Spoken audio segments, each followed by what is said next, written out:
Live video. We're back to where we were.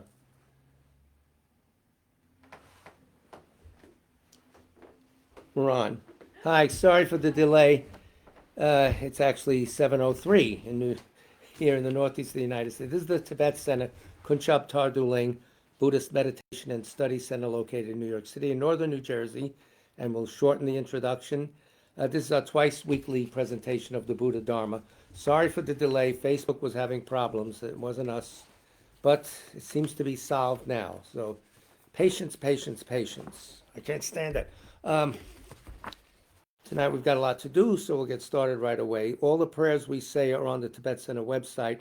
And critically, if there's a problem, you can't hear me, see me, or whatever, text me or Darren Smith immediately so we can solve this. And if there's anyone for whom you want us to pray for when we do the Sutra of the Recollection of the Noble Three Jewels, placed in the comment section or the chat box, whatever you call it now. I see that some people are, okay, good, we got into Kuala Lumpur, so we must be getting out.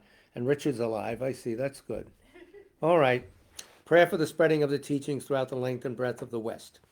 By the force of the blessings of the non-fallacious three precious gems and of the truth of our pure selfless wishes, may the precious Buddhist teachings flourish and spread to the expanse of all areas throughout the length and breadth of the West, for all the people living here, together with their near ones, who have engaged in the teachings and have faith and respect for them. May all conditions adverse to the practice of the pure Dharma be dispelled, and an excellent collection of favorable conditions increase like the waxing moon.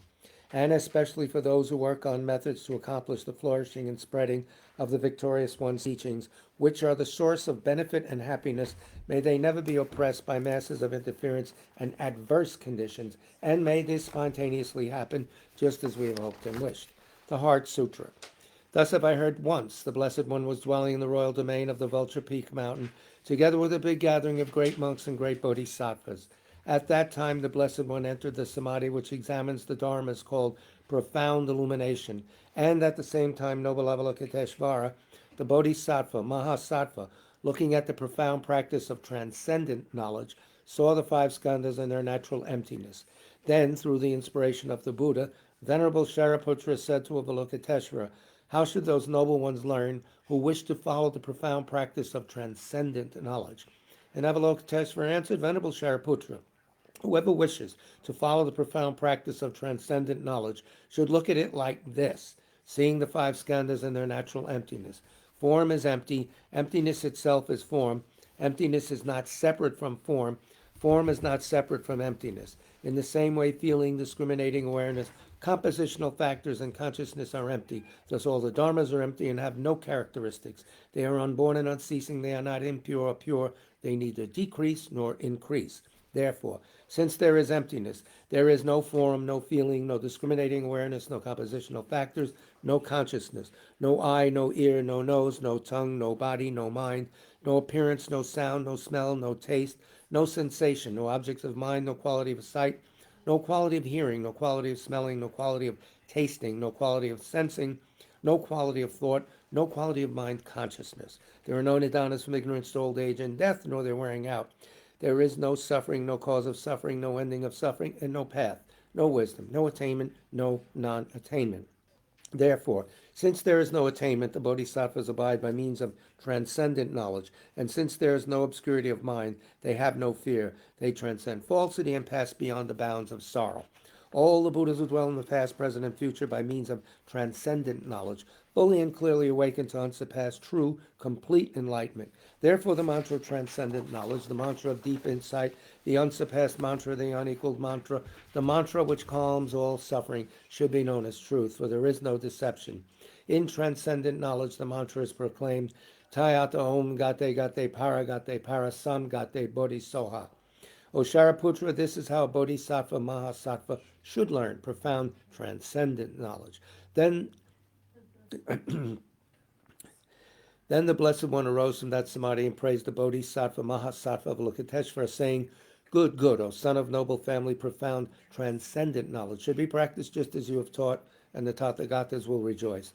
When the Blessed One had said this, Shariputra and Avalokiteshvara, that whole gathering in the world with its gods, humans, Asuras, and Gandharvas, their hearts full of joy, praised the words of the Blessed One. Refuge and Bodhisattva vow, which we recite 3 times.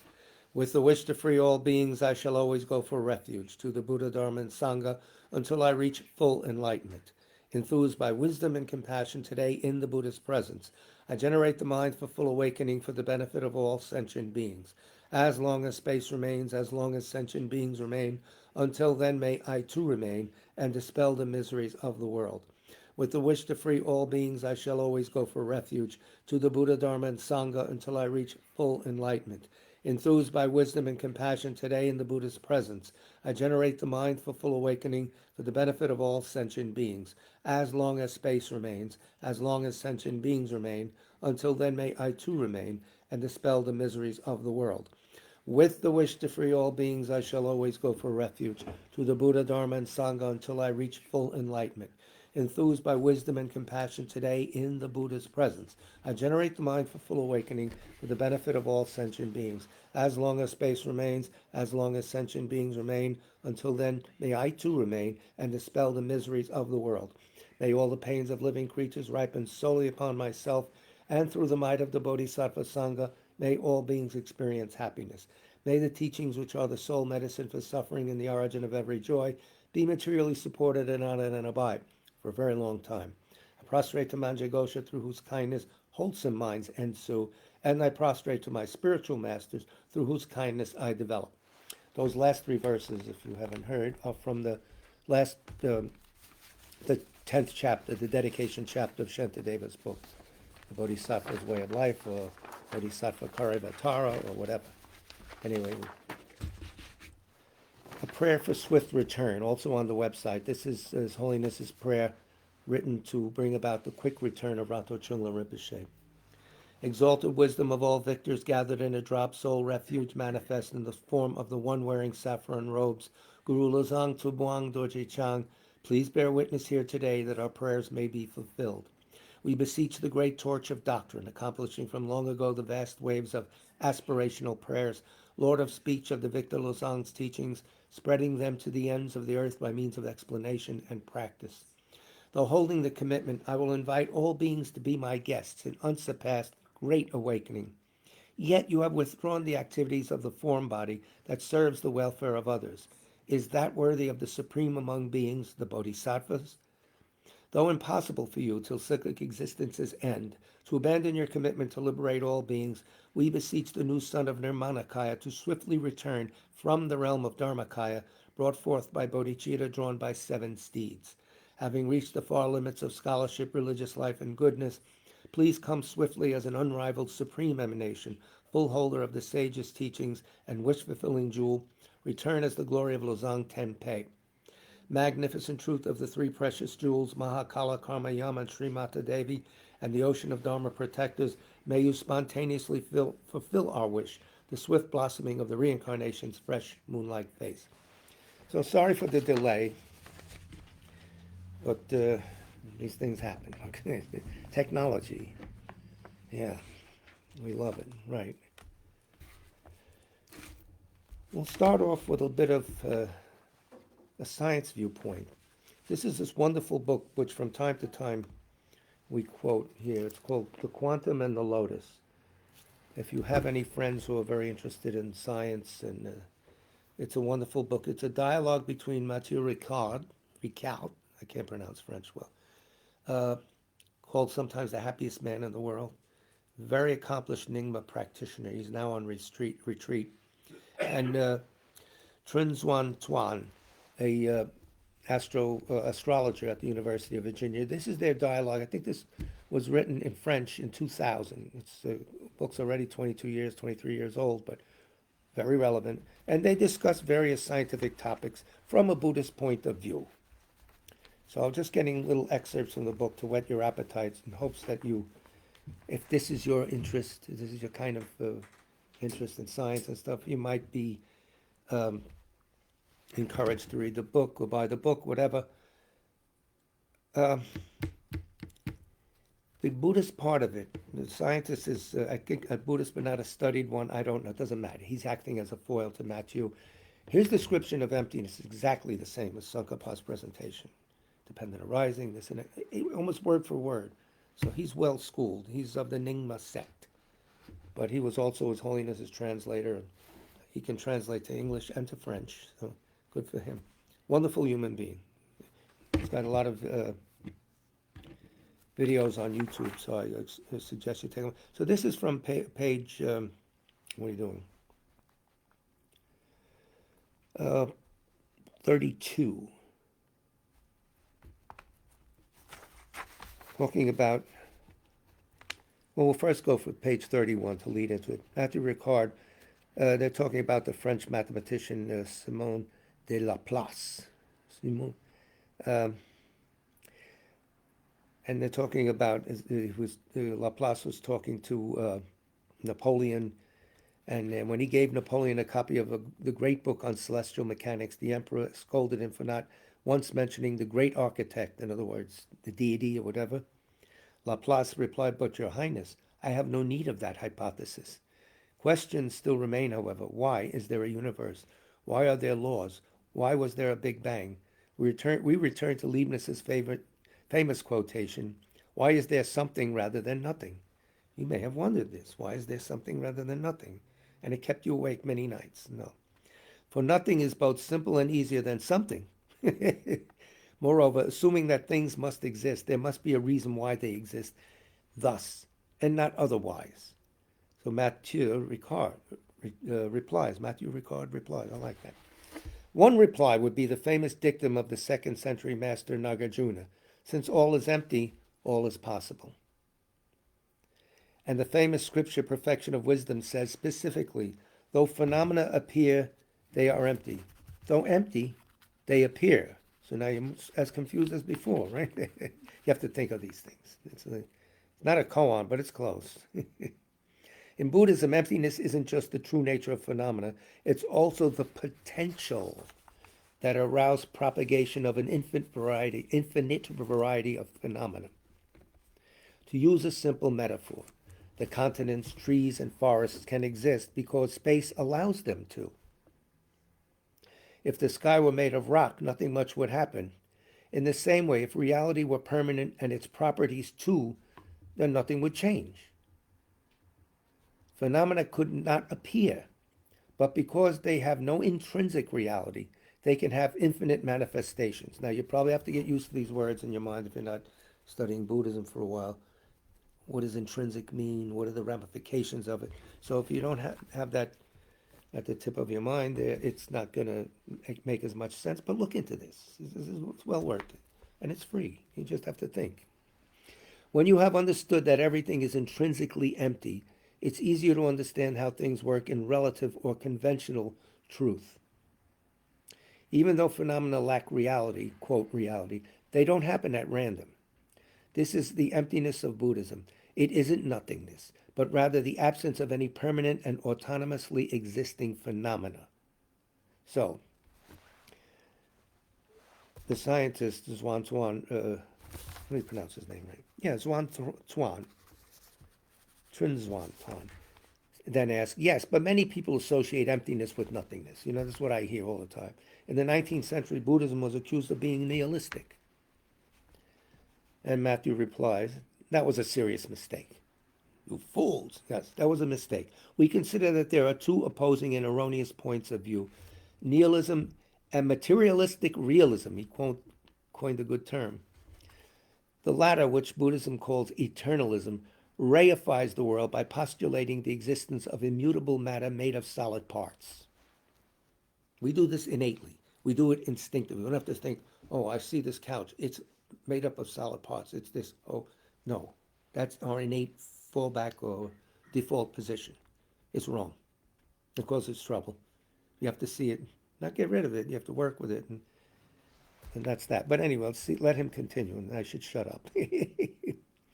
What is more, when Leibniz wondered why there is something rather than nothing, he presupposed that there really is something. In Buddhism's middle way, or Madhyamaka, you might call him, there is neither nothing nihilism nor something materialism or realism. We can now ask Leibniz, who speaks German? You speak German, Jay? Leibniz? No. In English, it's Leibniz. In English, it's Leibniz. Okay, we're in English here. I pressed the English mode in my brain, the only thing that's there. Why should there be nothing since phenomena are possible? We should ask him that. The true nature of interdependent phenomena goes against common sense because these phenomena can't be called either existent or non-existent. Here we go again, more koan. The intellect has its limitations. It makes that grid, which is not legitimate. It gets us through the day, that's fine. Deeper than that, you have to have a new mental template. So the intellect has its limitation, and we can't grasp the true nature of reality just by means of ordinary conceptual processes that assume a separate subject and object, etc., and so forth. You'll get more of this as we go on the next few months. You're going to get tired of it. Only direct knowledge that transcends conventional thought can see the world of phenomena in a non-dual way, in which subject and object have become meaningless. That's why Shantideva starts the ninth chapter, the wisdom chapter. Reality is not a fact; it can't be seen by the ordinary mind. Something like that. There's different translations, but that's what they're getting at. And then they go into, does Buddhism have a cosmology? Yes, Buddhism has a cosmology, depending on who they talk to. The old-fashioned, Mount Sumeru is the center of the universe and the continents are here. That was presented to a group that thought that way. They even presented, the world is flat, because these people believe that. So Buddha started right away and said, the world's not flat, it's round. They'll walk out of the room. This guy's nuts. Let's not waste our time with him. Whatever the default position of people are, their beliefs, went along with it until he gradually got them out of it. So today His Holiness says, this idea of Mount Meru and all that, it's good as a symbol when you're meditating. I offer the whole universe consisting of Mount Meru and the continent. But actually, what science tells us about the cosmos now is what His Holiness follows and what we should follow. It's provable. So, and then they talk about dark energy a little bit. Let's go a bit about this. Is on page 35, and I will check the time so I don't go over Matthew says, we aren't just talking about matter when we depict the universe as a series of metamorphoses without a beginning. In Buddhism, no beginning.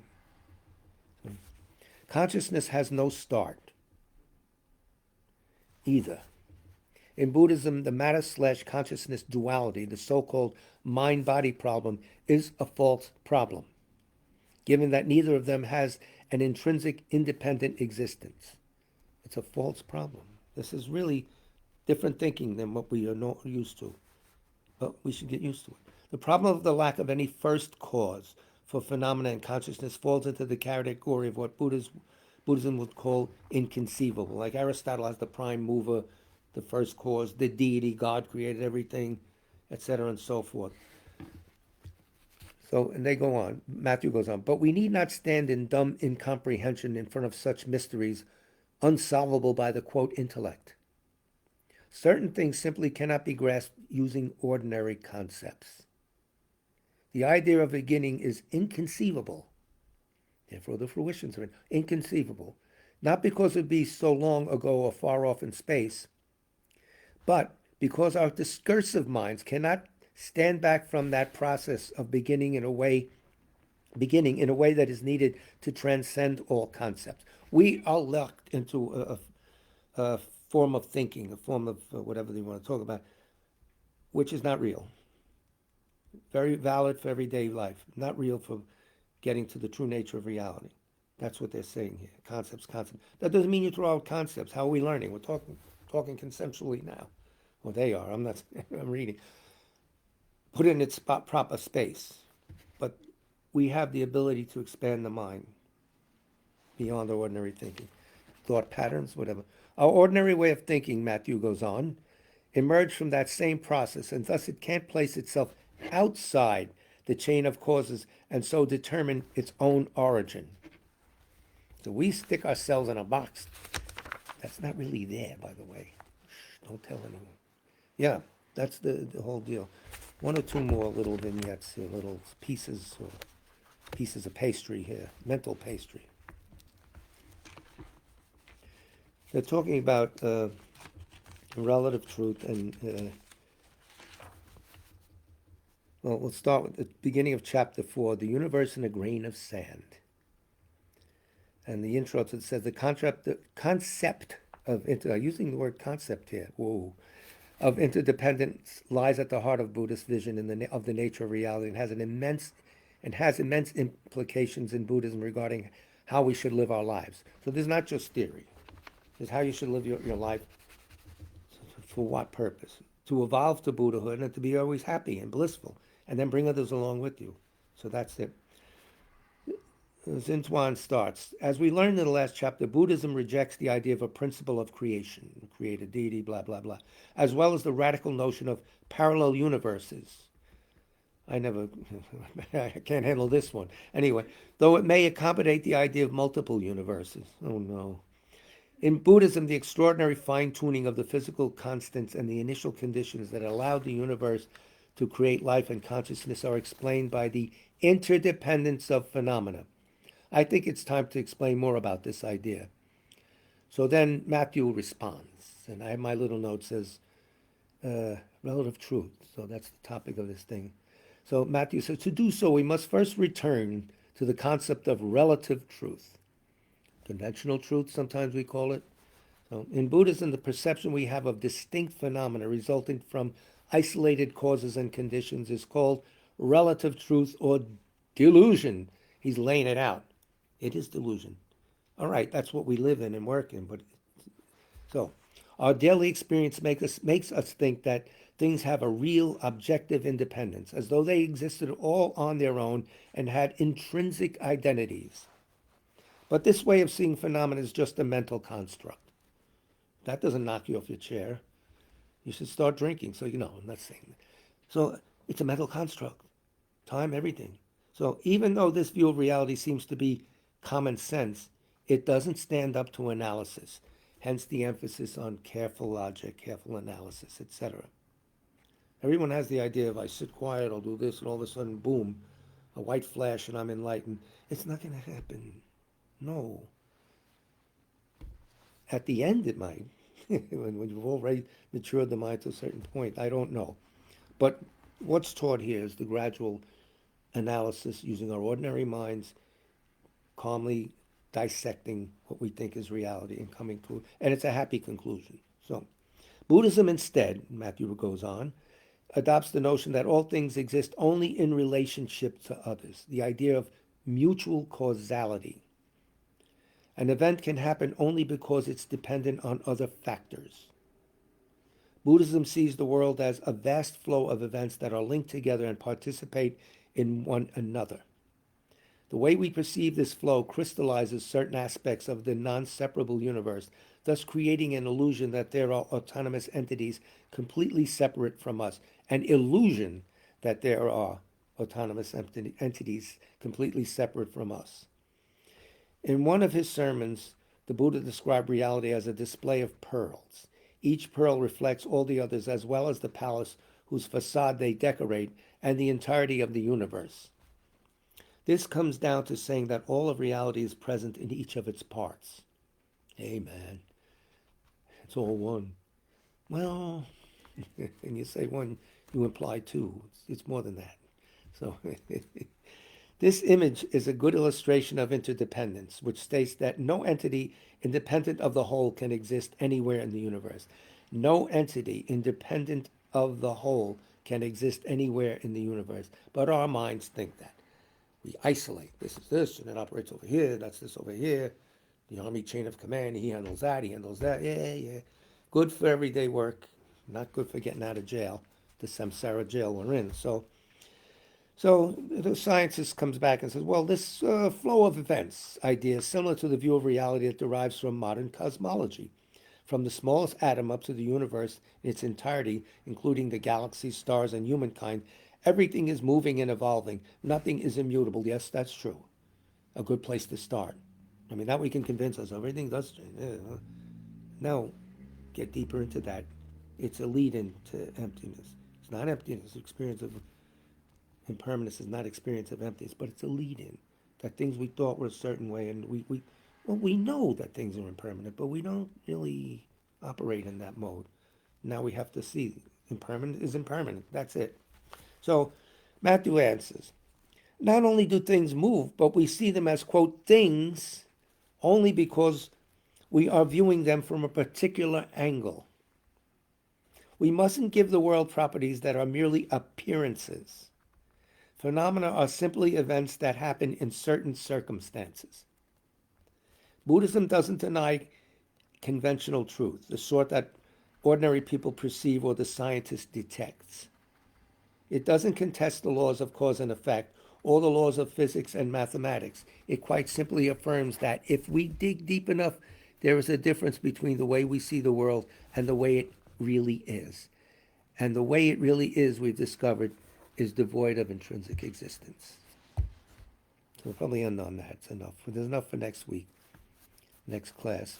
We'll continue on 63 with Praticya Samutpada, which means we have it as sometimes interdependence, it's this and that. He's given it a name, which means to be by co-emergence. That's Matthew's definition of Praticya Samutpada. I like it. Very good. I like it. Big deal. So I like it. Sounds like to me. What do you like? Yeah. I like it. Like an ad executive. Yeah, that's a great one. I like it. Yeah.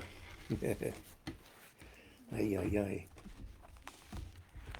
Well, pick up where we left off last week so we can finish chapter 10 and go to the bankruptcy chapter 11. So we're going back to page in the LAM 3. If you have you have a copy? There's laughing and snickering and guffawing in the audience there. Suspect drugs. No. But Bob remains a calm island in the sea of insanity. All right.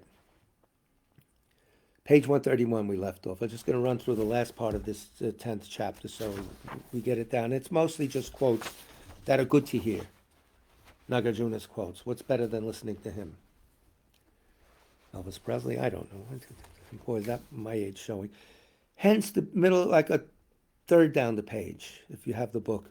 Hence, the distinguishing feature of Madhyamaka is the admissibility of all teachings about cyclic existence and nirvana, the agents and objects of production, refutation, proof, and so forth, in the absence of even a particle of essential or intrinsic nature.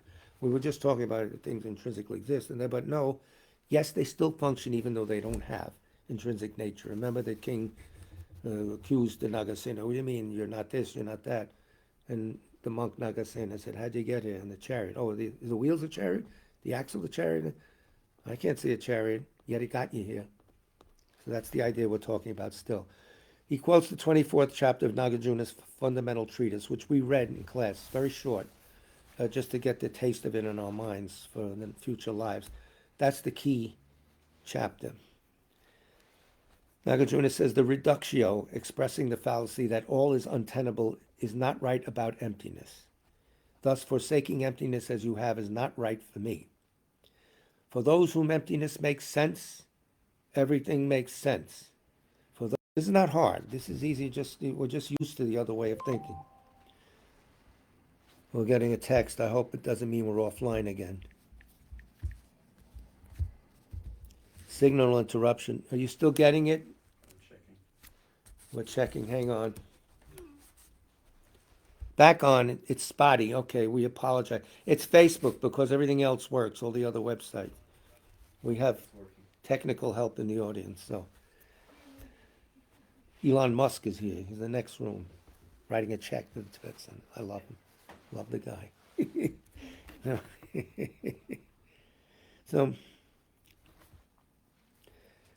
production, everything else is tenable within the position of emptiness or of intrinsic existence, whereas they are not tenable within position with the position that phenomena are not empty of inherent intrinsic existence. If they're intrinsically existent, they can't react with anything, they can't do anything. They're always there in that one way. That's the way we innately see things, even though 2 seconds later, the thing we see as unchanging changes. We're really silly. Chandrakirti is quoted now. Not only does the fallacy expressed in the reductio stated by the essentialist simply not apply to our position, but it is also the case that within our position, all of the teachings on the Four Noble Truths etc., are quite correct. In order to indicate this, Nagarjuna said, for those to whom emptiness makes sense, etc., and so forth. That quote is very, very famous. It gets repeated all the time when His Holiness speaks or whatever, when they speak on this topic. Now they're going to examine the 26th chapter, page 132, Lamrim 3, the 26th chapter of Nagarjuna's fundamental treatise, where he lays out the 12 links of dependent arising. He didn't invent them. They appear in other sutras. They even appear in the Pali canon. I heard a lecture by Bhikkhu Bodhi recently explaining the 12 links, pretty close to the way we do it. In fact, the same order and everything. So it's a very old presentation from the Buddha himself or herself. So the 26th chapter of Nagarjuna's fundamental treatise teaches the stages of production and the forward progression of the 12 factors of dependent arising and the stages of their cessation in the reverse progression. You get rid of this, that doesn't happen, you get it on and on. The other 25 chapters mainly refute intrinsic existence. The 24th chapter analyzes the Four Noble Truths. It demonstrates at length that none of the teachings about cyclic existence and nirvana, arising, disintegration, etc., makes sense in the context of non-emptiness of intrinsic existence, and how all those do make sense within the context of emptiness of intrinsic existence. Again, that 24th chapter is like the hub. And its meaning should be applied throughout the whole text. So I shouldn't point like that. Meaning should be applied throughout the whole text. Hence, you must know how to carry the implications. I just said that, to the 24th chapter over to the other chapters. Therefore, those who currently claim to teach the meaning of Madhyamaka are actually giving you the position of the essentialist when they hold that all causes and effects, such as agents and objects of production, are impossible in the absence of intrinsic existence. Yes. Thus, Nagarjuna the protector holds that one must seek the emptiness of intrinsic existence and the middle way on the very basis of the teachings of cause and effect. That is, the production and cessation of specific effects independent upon specific causes and conditions in the conventional world. So think about that. Very simple.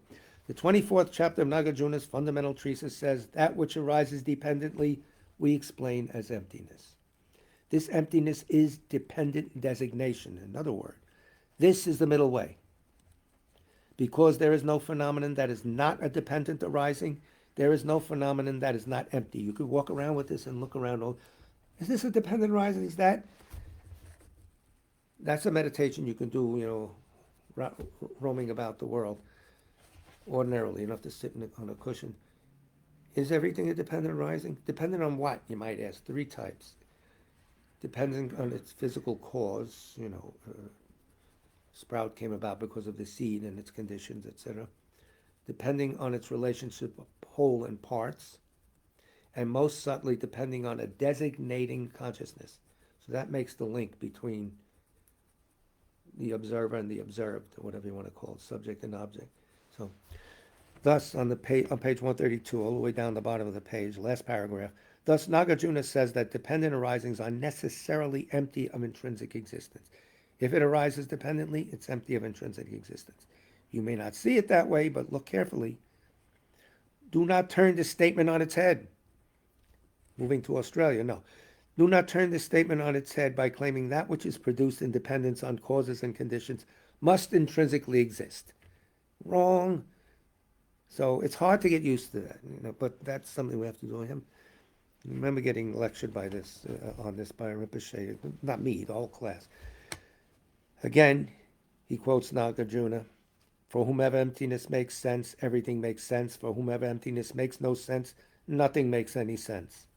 I bow down to the Buddha, the unequaled supreme teacher, who taught that emptiness, dependent arising, and the middle way hold a single meaning. So we'll hear for the next chapter 2 on and on. Dependent arising is the best technique for understanding emptiness fully because it wipes out nihilism and eternalism. It presents the middle way. So just get used to that. Also, Tsong-kha-pa, we're on 133 now of Lamrim 3. Tsong-kha-pa quotes Nagarjuna's 70 stances on emptiness, the Shunyata Saptati. It says, the unequal Tathagata, or Tathagata, taught that because all things are empty of intrinsic existence, they are dependent arisings. Okay. Nagarjuna's 60 stanzas of reasoning says, he repeats himself, this Nagarjuna. Those who cling to the self or to the world as though these were not contingent are captivated by extreme views of permanence and impermanence. Not contingent, what does that mean? Depending on something else. Nothing standing alone. Contingency. Big point. The next verse says, those who claim that dependent things exist in reality, he puts a special meaning on reality. How can they avoid the fallacies of permanence and so forth? Dependent things exist in reality. What they do is you have to take reality to mean solid reality, something like that. Those who hold that contingent things are like a moon reflected in water, are neither real nor unreal, they're not captivated by such wrong views. So those two things, the second verse that I just read explains the first one. So if you see things appearing but not solidly there, but appearing and moving and having an effect, the moon and water has an effect on you. You see it, oh, that looks nice. It's not really there. You can't grab the moon. Think that way. Also, Nagarjuna's praise of the transcendent one, the Lokatita Stava. We always read that. No. Logicians claim that suffering is produced from itself or from something other, or from both of those, or without a cause. You, Buddha, said it arises dependently. You hold that whatever arises dependently is empty. Simple. There is nothing to match your roar. Things do not exist on their own. That's not a good roar, but anyway. Looks like the line called in sick. But anyway, nothing to match your roar. It's a big deal, this thing. And it's easy to understand, but we sort of trip over it every time. So let's see. Thus, Nagarjuna says that it's precisely because of being dependent arisings that phenomena are empty of intrinsic existence. This explanation that dependent arising is the meaning of emptiness, that is to say, the absence of intrinsic existence, is the unique system of Nagarjuna, the protector. Therefore, dependent arising does not mean accepting emptiness, the absence of intrinsic existence for oneself as a madhyamaka, while leaving the teachings on dependently arisen cause and effect to others because one is uncomfortable with having them in one's own system. No. For Nagarjuna's statement in the fundamental treatise, for those whose emptiness makes sense, etc., and so forth, means that all of the dependent arisings of cyclic existence and nirvana are admissible in a system that teaches the absence of intrinsic existence. So those are complementary and not contradictory, as the prayer that we say states. So we will move on to the chapter 11. I'll just read the first paragraph because we want to cover back Geshe Sopa's commentary. How is it that all of cyclic existence and nirvana is possible in a system that asserts emptiness? Tune in next week and find out. As I will explain below, Tsong-kha-pa says, proponents of the view that all things are empty of intrinsic existence argue that this is possible by reason of things arising in dependence on causes and conditions. Okay, so we'll leave it at that for this book, but we have a few minutes. So I was going to go through some of the definitions in His Holiness's new text. Well, maybe I will, because this is page 8.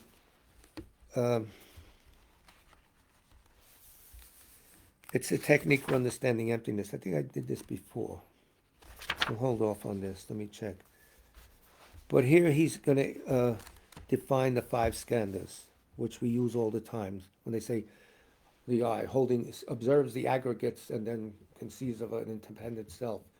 So the aggregates are the skandhas, mental and physical components. And here on page 9 of this text, Realizing the Profound View, His Holiness with Tupten children, he'll give you the 5 aggregates. They're very simple without getting involved. You read them in some of the other texts, they go on, and who says this? Here we need this, at least to get our minds used to when they mention aggregates, right away the right concept pops up, the right idea pops up. Number 1, form, rupa, or whatever, in general refers to objects apprehended by our sense consciousnesses, and when speaking of persons, it refers to the body. So form, anything that the sense consciousness apprehends, including sounds, smells, taste, etc. These 5 skandhas, by the way, encompass all of reality. So, and when speaking of persons, it refers to the body. So how's your form skandha today, baby? Never mind. You don't say that. Second, feeling. When is the mental factor of the experience of pleasure, pain, or neutrality. That's the way Buddhism defines feeling. It doesn't say a feeling of dread, a feeling of impending doom, a feeling of elation. Just pleasant, horrible, or neutral. Okay, pleasure, pain, or neutrality. That's the feeling component of the five skandhas. The third is discrimination. This is the mental factor that apprehends the distinctive characteristics of an object and can distinguish one thing from another. That's a horse, that's a Volkswagen. Very easy. Four, miscellaneous factors, are called sometimes compositional, something like that. In the Heart Sutra, we have a word for that. It's samskaras in Sanskrit. What are those? They are mental factors, so it's a mental factor, other than feeling and discrimination, such as emotions, attitudes, and views, as well as abstract composites, such as karmic seeds and latencies of afflictions. All those things go into that fourth skandha. Miscellaneous factors, he's calling it. And finally, primary consciousness, vijnana. That's the fifth one. Consists of the visual, auditory, olfactory, gustatory, tactile, and mental primary consciousness that apprehend the general type of object: sight, sound, smells, taste, tangibles, and mental phenomena, respectively. So we have 5 minutes, so I'll go through his explanation. This is a technique, he's saying on page 10. Aside from being identical or completely distinct from the aggregates, there are no other possibility where a truly existent person could be found. So we're looking for the intrinsic I or me, the inherently existent I. So where would it be? Either in one of the skandhas, or separate from it. So then we investigate. Is there any fault with saying that the self is inherently one with the aggregates? Is there a problem saying it's inherently different from the aggregates? We search for faults such as these that can be known by a person's reliable cognizers. A reliable cognizer, everyday common sense cognition. Is it reliable to see a mirage? No, because when you get close, oh, that's not it, my original thing. But now you see it's a mirage and not water, that's reliable. So everyday reliable common sense, okay? Cognizer. We cannot prove that all phenomena lack true existence by saying the person does not truly exist because the Buddha said nothing exists in that way. We can't go on that. It's not going to change our minds. I mean, you're very nice, you're being faithful and all that, but it's not what the Buddha's talking about. He doesn't want things parroted back. This won't prove our thesis that all phenomena are empty of true existence to others, and we may not believe it ourselves. So just repeating this at a blind faith, no. That's a no. However, if we say the person is not inherently different from the body and mind because it cannot be found separate from the psychophysical aggregates, intelligent people who are receptive will understand this, and that's what you should do. Although non-deceptive consciousness is apprehending veilings, that's another word for conventional truths. Why? Because the actual reality is veiled. And everybody's walking around thinking this is it, but it's actually veiled. We don't have this a yogic mind that sees underneath. Its mode of being is the word we like to use. So although non-deceptive consciousness apprehend veilings, do not have the capability to directly apprehend the ultimate truth, the emptiness of inherent existence, they can contradict certain premises that arise when analyzing the ultimate nature. So the ordinary intellect, conventional thing, can get to a certain point. That's what he's saying, more or less. In other words, we must use the conventional, reliable cognizers that we have to help us investigate the deeper mode of existence. What else are you going to use? You got to work with what you have. Very practical. We're not there on some high levels. Imagine that we have. No. Although these cognizers themselves cannot directly apprehend emptiness, they can steer us in the right direction by eliminating many of the wrong views that are detours on the path. That's a great way of saying it. It's useful. Through the conventional, the ultimate is shown. Nagarjuna said that. And through the ultimate, suffering is banished. So, scriptural quotations direct our analysis and affirm the conclusions of our analysis, but reasoning and logic are the reliable avenues to approach the ultimate nature. If you really want to learn it, you could repeat what everybody else says and mouth off about it in Starbucks, but you didn't understand it. So go somewhere else and mouth off. No. Words and concepts, syllogisms, and refutations are all helpful and necessary aids to cultivating wisdom. Employing them, we must develop understanding in our own mind. At first, this understanding is conceptual, but when it is combined with firm concentration, shamatha, it can penetrate reality to the core, directly perceiving emptiness without reliance on words and concepts. So that's the technique. That's His Holiness's fatherly hand on our shoulder, showing us here, this is what you got to do, guys. That's real compassion. That gets us out of all the crap that we're in. I heard a good definition of dukkha, by the way, so by Bhikkhu Bodhi. He says, if you look at the etymology of the word, it's that is which is incapable of providing complete satisfaction. It's incapable of providing complete satisfaction. That's dukkha. So that takes in all the jollies that we can counter. Oh yeah, ooh, this and that. The suffering of change. It takes it in. So that's a very nice definition of dukkha, he's a Pali scholar, so it probably comes from that tradition. Pali scholar, may I help you? Pali meaning many? No, P-A-L-Y, Pali. So let's see for whom we will pray if Facebook holds up. I understand we're having a lot of problems. So Richard Milson's still there. Good morning.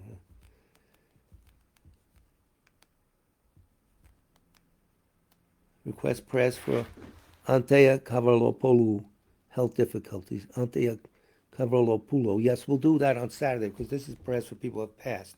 But of course, on our own, we could say for prayers for her, of course.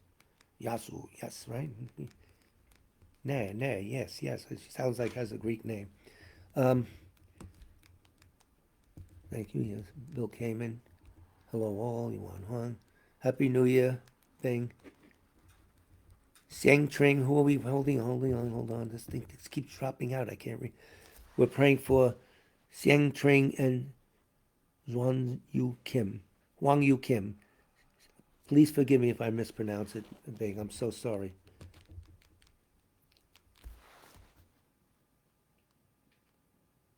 Samsara will end, yes. Was the originate cause, the effect of some cause of some? No, it has no beginning, but it has an end. Nirvana has a beginning, but has no end. That's what I was told. I'm repeating. I don't understand that thoroughly, but Nirvana has a beginning and no end. Samsara has no beginning, but it does have an end. So that's the quick Cliff Notes answer. Maggie G, yes, we'll pray for your brother. Yes, we will. I know what you're going through. Yes, the California debts, you got it. I don't know. Boy, do we need the Dharma. The world needs the Dharma. So we don't have to preach to people, but if by our demeanor and by being kind-hearted and stuff, maybe we can change the world until we become full Buddhists and take over the whole place. All right. I prostrate to the omniscient one. Thus the Buddha, Bhagavad, Tathagata, Arahat, Samyak, Sang Buddha, the learned and virtuous one, the Sugata, the knower of the world, the charioteer and tamer of beings, the unsurpassable one, the teacher of devas and humans, is the Buddha, Bhagavat. The Tathagata is in accord with all merit. He does not waste the roots of virtue. He is completely ornamented with all patience. He is the basis of the treasures of merit. He is adorned with the minor marks. He blossoms with the flowers of the major marks. His activity is timely and appropriate. Seeing him, he is without disharmony. He brings true joy to those along with faith. His knowledge cannot be overpowered. His strengths cannot be challenged. He is the teacher of all sentient beings. He is the father of bodhisattvas. He is the king of noble ones. He is the guide of those who journey to the city of nirvana. He possesses immeasurable wisdom. He possesses inconceivable confidence. His speech is completely pure. His melody is pleasing. One never has enough of seeing him. His form is incomparable. He's not stained by the realm of desire. He's not stained by the realm of form. He's not affected by the formless realm. He is completely liberated from suffering. He is completely and utterly liberated from the skandhas. He is not possessed with dhatus. His ayatanas are controlled. He has completely cut the knots. He is completely liberated from extreme torment. He is liberated from craving. He has crossed over the river. He is perfected in all the wisdoms. He abides in the wisdom of the Buddha Bhagavats, who rise in the past, present, and future. He does not abide in nirvana. He abides in the ultimate perfection. He dwells on the bhumi, where he sees all sentient beings. All these are the perfect virtues of the greatness of the Buddha Bhagavat. The Holy Dharma is good at the beginning, good in the middle, and good at the end. Its meaning is excellent. Its words are excellent. It is uncorrupted. It is completely perfect and completely pure. It completely purifies. The Bhagavad teaches the Dharma well. It brings complete vision. It is free from sickness. It is always timely. It directs one further. Seeing it fulfills one's purpose. It brings discriminating insight for the wise. The Dharma, which is taught by the Bhagavad, is revealed properly in the Vinaya. It is renunciation. It causes one to arrive at perfect enlightenment. It is without contradiction. It is pithy. It is trustworthy and puts an end to the journey. As for the Sangha of the Great Yana, they enter completely, they enter insightfully, they enter straightforwardly, they enter harmoniously. They are worthy of veneration with joined palms. They are worthy of receiving prostration. They are a field of glorious merit. They are completely capable of receiving all gifts. They are an object of generosity. They are a great object of complete generosity. The protector who possesses great kindness, the omniscient teacher, the basis of oceans of merit and virtue, I prostrate to the Tathagata. Pure, the cause of freedom from passion, virtuous, liberating from the lower realms. This alone is the supreme ultimate truth. I prostrate to the Dharma, which is peace.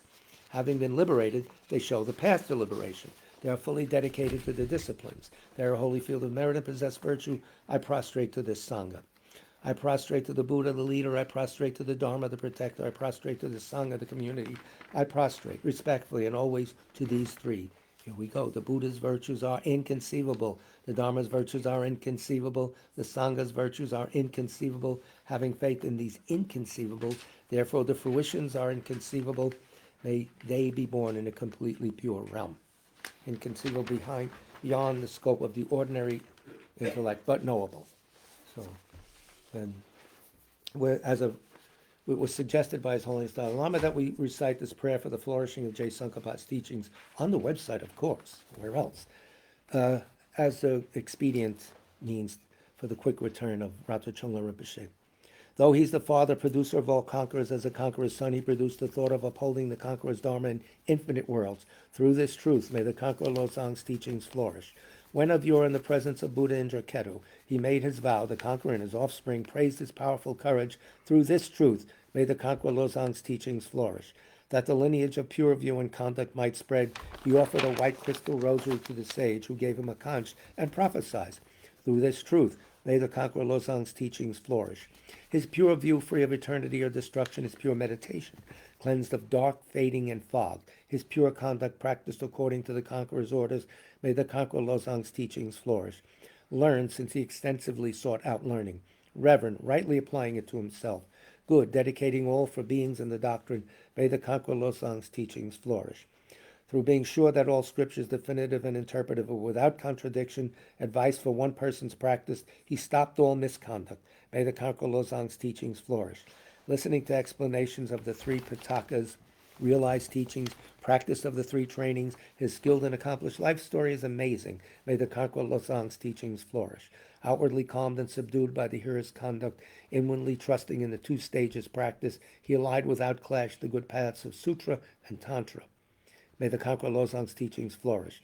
Combining voidness explained as the causal vehicle with great bliss achieved by method, the effect vehicle, heart essence of 80,000 Dharma bundles, may the conqueror Losang's teachings flourish.